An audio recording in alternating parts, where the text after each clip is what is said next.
भगवान विष्णु के 8वें अवतार श्री कृष्ण की लीला तो हम अक्सर बड़े बुजुर्गों द्वारा सुनते आए हैं, लेकिन भगवान श्री कृष्ण की मृत्यु कैसे हुई, मृत्यु का कारण क्या था? आइए आज हम आपको बताते हैं कि आखिर भगवान श्री कृष्ण की मृत्यु कैसे हुई।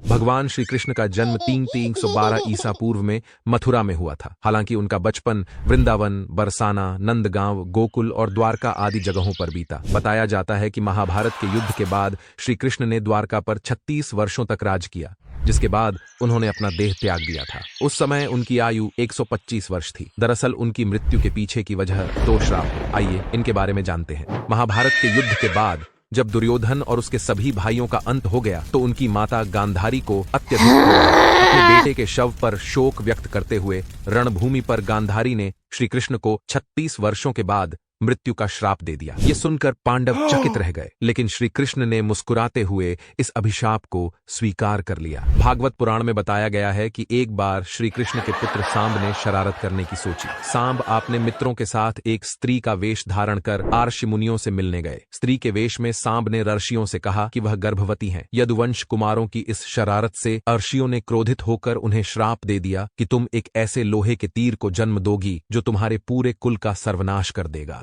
इस श्राप को सुनकर सांब डर गए और उन्होंने तुरंत सारी घटना उग्रसेन को बताई। श्राप से छुटकारा पाने के लिए उग्रसेन ने सांब से कहा कि तीर का चूर्ण बनाकर प्रभास नदी में प्रवाहित कर दो, जिसके बाद सांबा ने वही किया। इसके बाद उग्रसेन ने राज्य में ये आदेश पारित कर दिया कि यादव राज्य में कोई भी किसी प्रकार की नशीली सामग्री का इस्तेमाल, उत्पादन या वितरण नहीं करेगा। इस घटना के बाद द्वारका में कई अशुभ संकेत देखने को मिले, जिसमें सुदर्शन चक्र, बलराम के हल और श्री कृष्ण के शंख रथ का अदृश्य हो जाना शामिल था। धीरे धीरे यहाँ अपराधों और पापों में भी बढ़ोतरी होने लगी और एक दिन सभी नगरवासी मदिरा के नशे में चूर हो गए और आपस में ही लड़ने मरने लगे। इस तरह सभी आपस में लड़कर मार गए। भागवत पुराण में बताया गया है कि एक दिन श्री कृष्ण पीपल के पेड़ के नीचे विश्राम कर रहे थे। तब जरा नाम के एक बहेलिये ने भगवान कृष्ण को हिरण समझकर उन पर तीर से प्रहार कर दिया, जिसके बाद श्री कृष्ण ने अपने देह त्याग दिया और उनकी मृत्यु हो गई। इस तीर में